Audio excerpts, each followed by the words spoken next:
And provided tomorrow is just like today, you're going to do fabulously well. And you will for a while. Welcome back to the Arkaro Insights podcast. This is where we bring together practitioners and researchers for honest, practical conversations on leadership, change, and innovation in a complex world. I'm your host, Mark Blackwell. Today, we're tackling a very critical and timely question facing executives everywhere.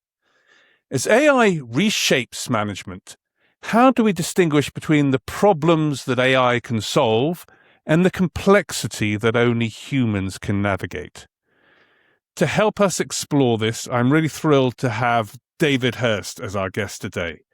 David is a unique, reflective practitioner, a speaker, a writer, a management educator who spent 25 years as a senior operating executive navigating corporate train wrecks, which included rescuing $1 billion industrial distributor from bankruptcy in these. He's the author of seminal books including Crisis and Renewal and The New Ecology of Leadership. Today, David and I have agreed to focus on revisiting the Ecocycle in the age of AI. We're going to dive into his famous Ecocycle model to understand how organizations are born, grow, face crisis, and renew.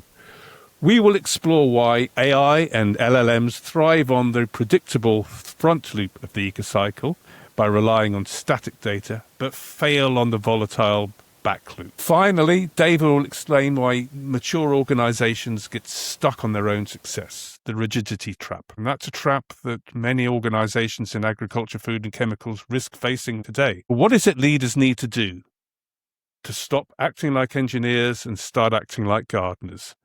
We're going to explore more on this wonderful topic today. So, David, thank you so much for agreeing to be on the podcast. Looking forward to a great conversation. Well, thank you, Mark. It really is great to be with you and have this opportunity to talk about this framework. As you mentioned, I spent most of my life in early management life in organizational train wrecks of various kinds. Whenever I seemed to join an organization, it seemed to get into trouble. At first, I thought it was me, but then I realized that there was a systemic aspect to this. And when I looked around and said, where do we find instances of organizations that progress through crises, I found them in ecology. And it was in Canadian ecologist Buzz Holling's adaptive cycle panarchy framework that I found clues to a sense-making model. Because the fact is, you can only start from where you are, but making sense of where you are is not a trivial matter. I want to talk about the ecological limits of artificial intelligence. And to do this, I'm going to present an ecological sense-making framework that will point you towards a vast collection of management heuristics, because we know that this is how we make sense of the world, that our brains and bodies are constantly predicting what's likely to happen next. And we do this in a hierarchical structure where top-down we predict what is likely to happen, and bottom-up we're continually searching for cues as to what is actually happening so that we can adjust our predictions. And so in this ecological framework, we're going to be coming up with this infinity loop where on the front loop is where I think artificial intelligence fits. And on the back loop is natural intelligence of how we made sense of the world ever since the beginning of time. And the origins of this, as I mentioned, are in Buzz Holling's adaptive cycle. And he got this from studying ecologies, forests, estuaries, all kinds of ecological systems. And the adaptive cycle essentially consists of two loops. The front loop, birth, growth, maturity, followed by decline and destruction, which feeds into a back loop of the release of resources, reorganization, and the growth of new organisms coming into that new environment. So it's really a theory of context of how the world continually changes, and I essentially applied this to my management experience. And this is a very favorable to a rather Eastern perspective, the Taoist framework of two processes, each of which contains within it the seeds of the other. And so it's all about a dynamic relation and tensions between opposites. I was just going to reflect on that. As I was reading the book, one important message for me that came across is not to think of one being better than the other, but to recognize that you need both at the same time. It's just the context of which is one you need to be thinking about. Absolutely. It all depends on context. And of course, traditionally from mainstream management theory, context has been excluded because it's tried to come up with a general values-free perspective on how the world works. And it can't possibly deal with the actual reality of the world. And so we need both and never either or. And the corollary of this, of course, is that nothing lasts unless it is incessantly renewed. And so this became my ecological framework for making sense of management. There were three great catalysts that promote cooperation in my experience. The integrative one, do this to belong because you want to be a member of a particular group. Exchange, the classic economics rationale, do this for me and I will do this for you. And then, of course, power, the threat, do this or else. Passion, reason, power. And these became the ingredients into which I fed Holling's adaptive cycle. A long front loop and a shorter, faster back loop, and three contexts: passion, reason, power. Innovators, all about passion. Managers and leaders, and administrators. Innovators, free to act, don't know what to do, the classical entrepreneurial dilemma. You can do anything, but what would you do? You don't know. So indeed, maybe that's a good starting point to think about it, because I think if we do a journey of the loop, you start out as an entrepreneur with no idea what to do, and that's on the left-hand side of your loop with a great uncertainty. Then we start on the front loop.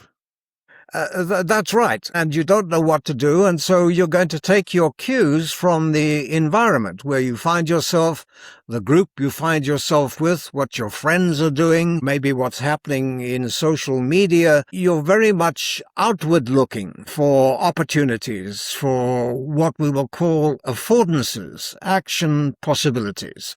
What can I do? And it's a question of trying things and seeing what works and what sticks, since throwing spaghetti at the wall and seeing what sticks. And of course, most of these early attempts fail. But for those that don't, you end up where you're free to act and you know what to do. These are the very fortunate managers, because it's a very small proportion of organizations that find themselves in this position on the front loop, to a back loop where you know what to do and you're not free to act. You're constrained by power in one form or another. So the front loop is very much like Western business management. It's Six Sigma, it's optimization, it's gradually knowing your business better and better, eliminating waste, eliminating defects, and you rise up this loop. And managers get further and further away from their customers and the market, and more internally orientated. Well, that's right, and I can tell the story of this in the next illustrations, that the entrepreneurship begins in a community of practice and trust. In the background, this is a Silicon Valley network from many years ago. where the unit of organization is the project, not the corporation. And so the members of the different projects might be from many different organizations, but their focus is on the project. And it's a process of improvisation, bricolage, Henry Mintzberg calls it, of make a little, sell a little, make a little more. I feel a strategy coming on, strategy as emergent rather than deliberate, as being born in what works rather than any theories. And it's, I've got Stephen Blank's quote in there: startup is a temporary organization searching for a repeatable and scalable business. That's what you're looking for. But there are dozens of reasons as to why organizations fail at this stage, and this is from CB Insights from a few years back, but they're fairly generic reasons why organization failed, and you can see they're as varied as the organizations, and of course sometimes there are multiple versions of them. Of the very few that make it to the next stage of deliberate strategy, where they've found something that works, and they're now going to scale it and make it larger and more rational, more structured, more routine.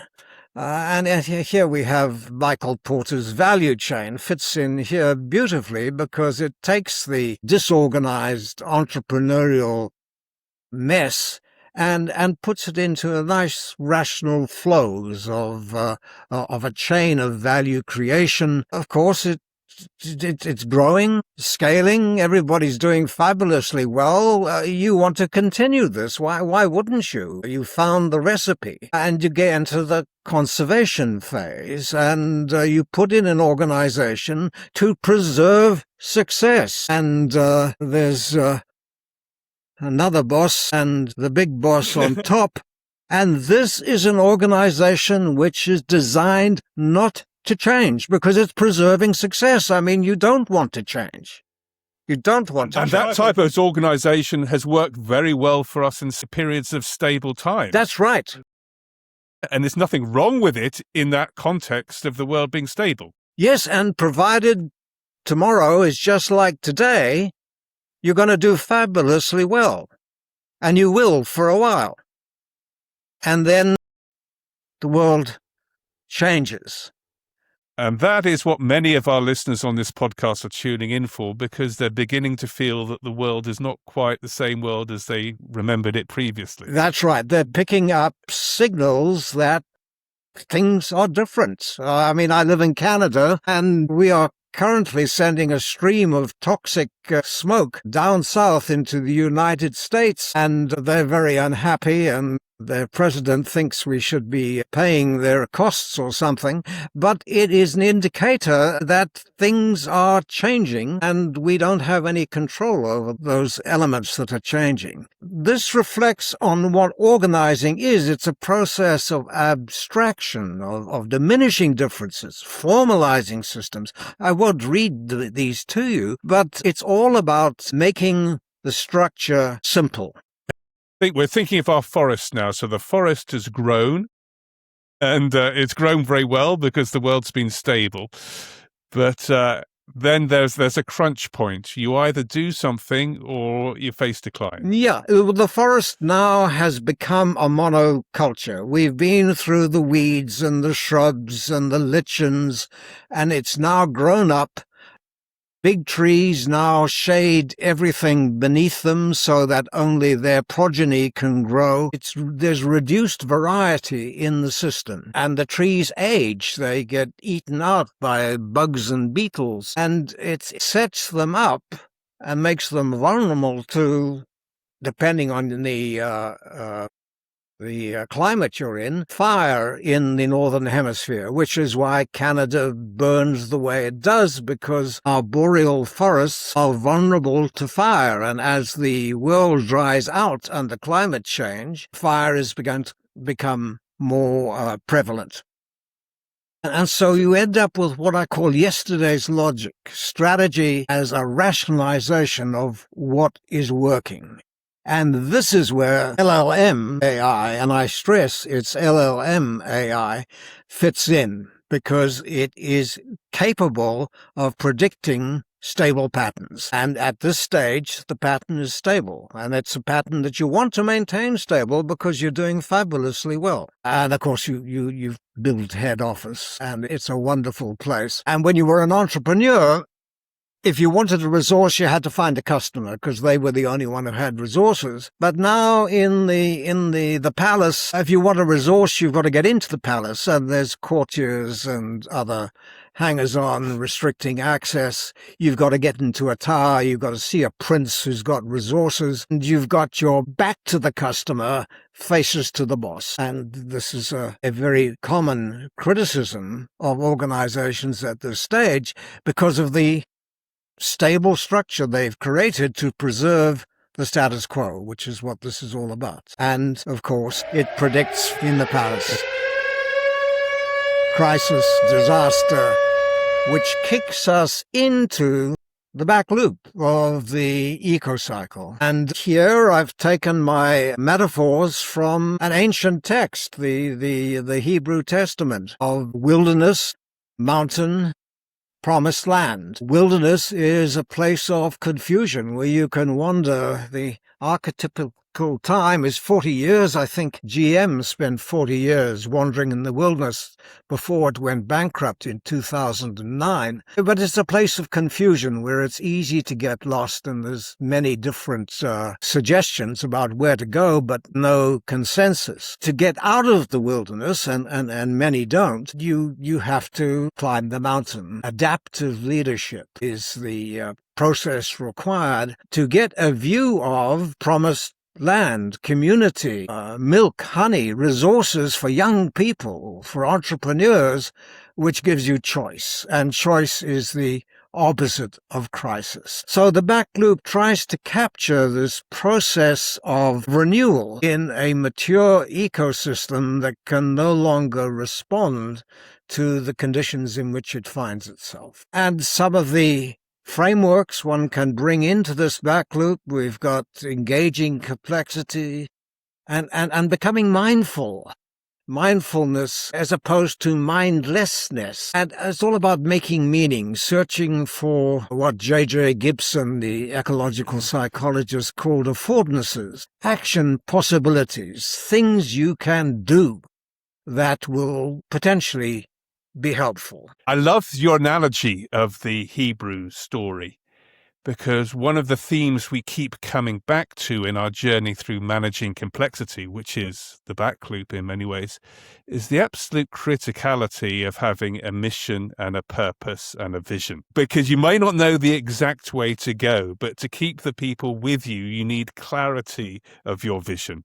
And that resonates so much with the Bible stories. That's right. And it's all about emergence, that there's confusion, and out of that confusion, potentially, it doesn't always happen, of course, that something emerges that becomes a shared purpose, a shared way of going, a vision, if you will, of the future. It's generally recognized that people need vision and purpose, but where it comes from is very much a debatable point. In my view, too much of modern management theory implies that it has to be supplied externally by the leader. When my experience is, and the experience of many successful organization, is that it emerges from struggle. It emerges from hardship. It emerges from setbacks. And of course, there have been many historians, Arnold Toynbee in particular. He's not very fashionable today, but he looks at history this way, at nations and how they made progress and how it was challenged that played such an important role in their successful emergence. Indeed. So, if you listen to the podcast with Erica Clegg on this, I think she would be in agreement. It's not handed down buzzwords. That's right.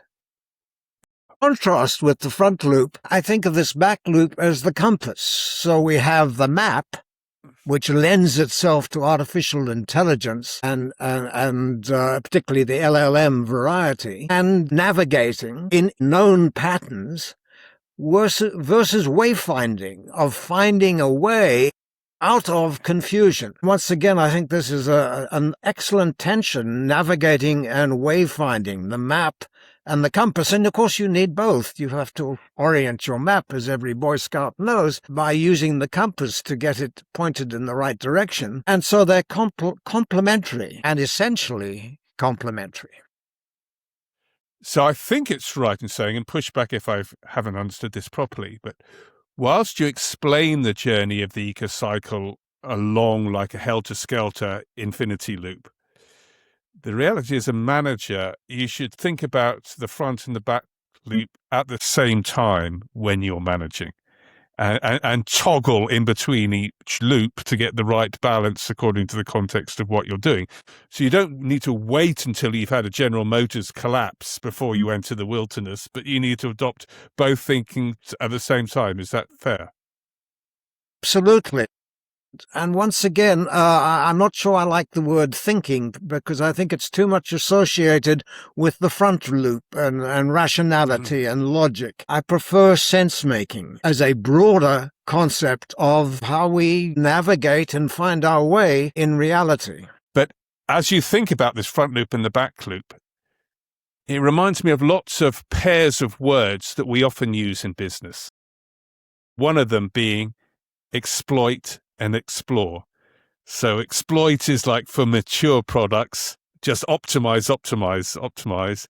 Explore is more the new business development, managing a world of uncertainty. And this is one way of thinking about them. Absolutely. And I think James March originated that pair of exploit versus explore, and it fits very nicely onto the navigate wayfinding tension.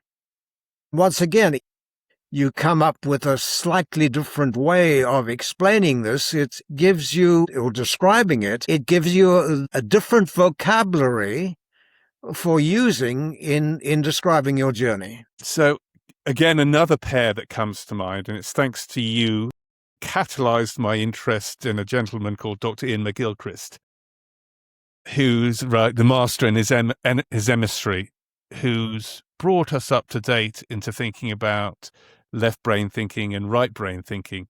And I kept finding enormous parallels between the front loop and his understanding of left brain thinking, and also the back loop in his understanding of the right brain thinking. Can you just expand on that a little? Oh, well, Iain McGilchrist has been a huge inspiration to me, and I discovered the master and his emissary several decades ago now, and I continually refer to it. 40 years ago, when we emerged from our mess, I wrote an article for the Harvard Business Review called Of Boxes, Bubbles, and Effective Management, and essentially it was a Taoist take on how we had found our way successfully through the crisis that we had been in. And the box, of course, was the structured front loop, and the bubble was the ephemeral back loop, where people come together in temporary coalitions that then pop and they disappear and go off and form new bubbles. And the bubbles are easy come, easy go, and the boxes are permanent and hard to change. So this Taoist framework has guided me from the very beginning, and of course it was a natural introduction to McGilchrist and the master and his emissary. And my take from the way he describes the left brain is being the reductionist, analytical, breaking down into parts, focusing on how to get food. Critically important, but all about the parts, whereas the right brain is more system, whole, the beauty, the integration of things, which makes me think that AI is very much more like the left brain than it is the right.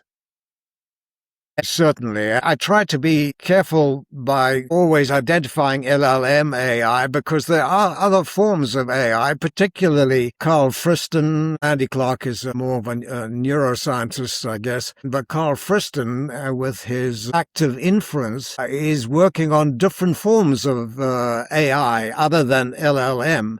Now, they haven't developed much traction yet, but conceivably down the road, these other forms of AI are going to be as necessary if there's any chance of coming up with an artificial general intelligence. LLM AI cannot do that.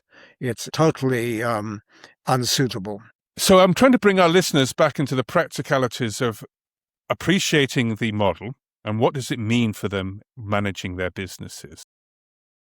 And if we can say that LLM AI is more like the front loop, then so that's what LM excels at. Logically, humans should excel on the back loop for more right type brain thinking. And therefore, I was pondering about earlier today, because there's been a lot of studies which show that those in the West, US, Europe, are very fearful of AI in the workplace. Much less so those in the East, where we traditionally think of Western business people being reductionist, left-brain thinkers, whereas Asians are more contextual and more thinking about the context and the whole and how it all relates to each other.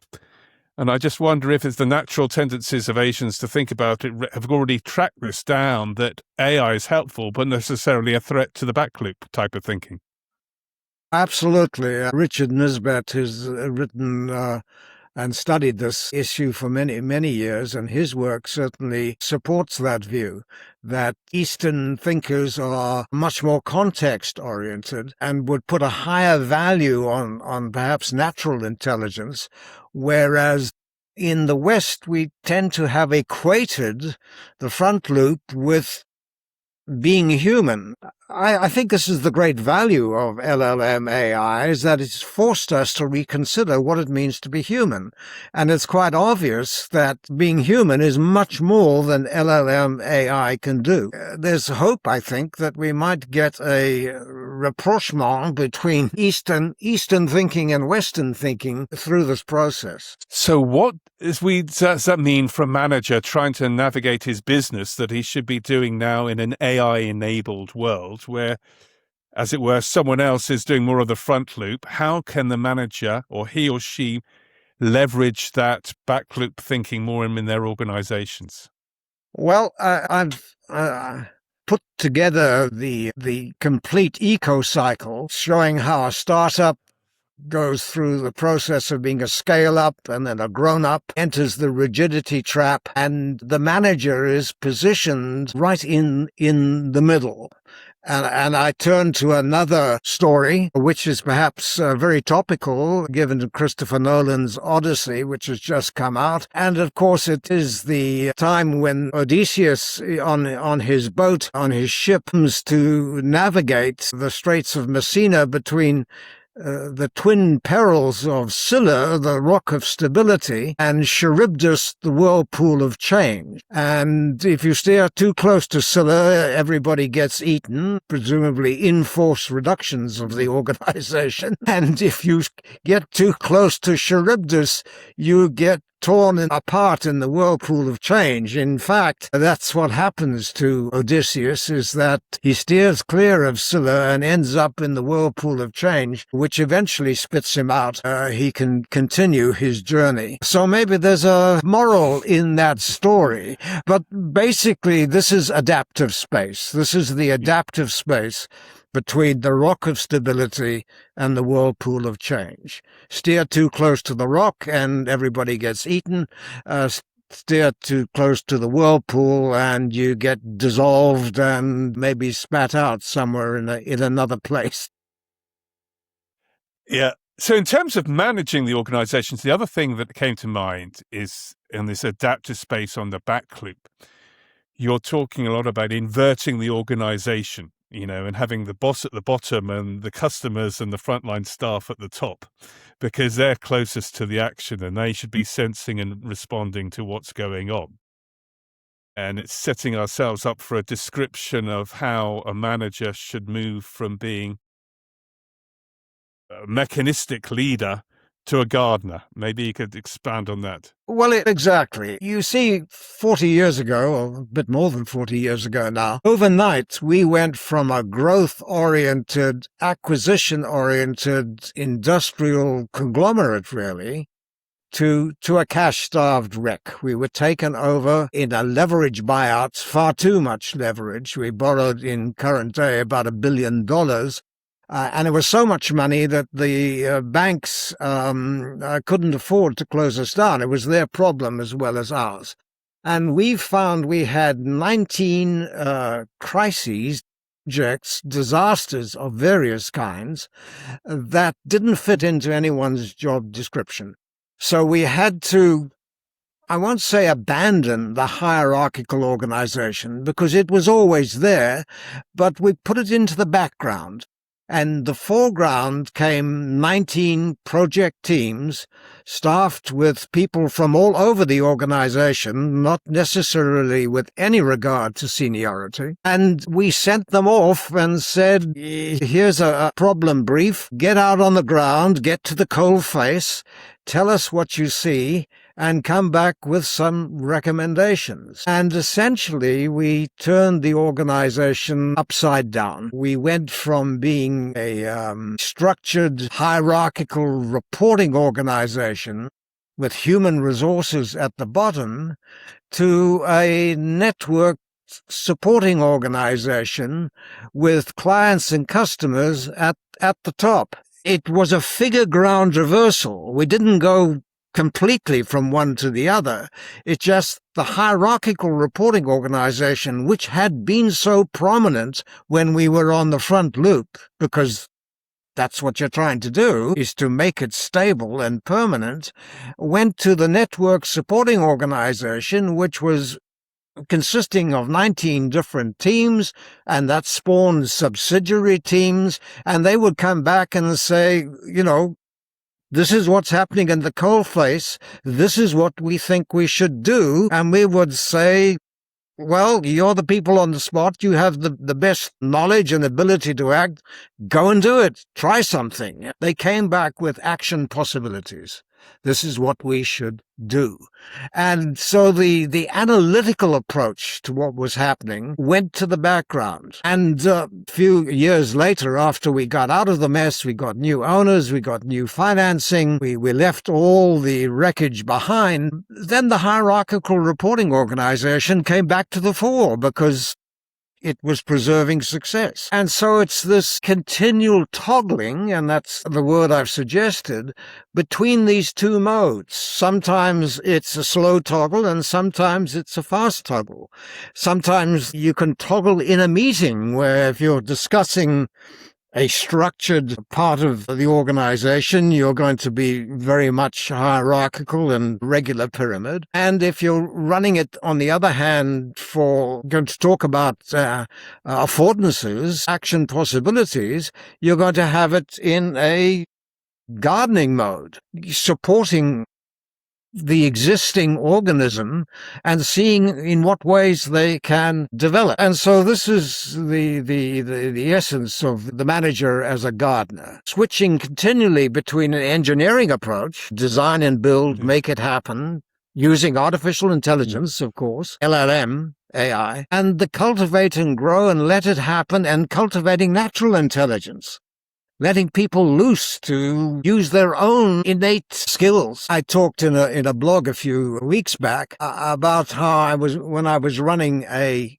steel service center. This is a wholesaler of steel, which is a pretty prosaic commodity business from outsiders, but from insiders, I used to very occasionally get up at 4:30 in the morning and go on a steel delivery with a driver, and we would deliver steel to customers at about 6 a.m. We'd be on the road.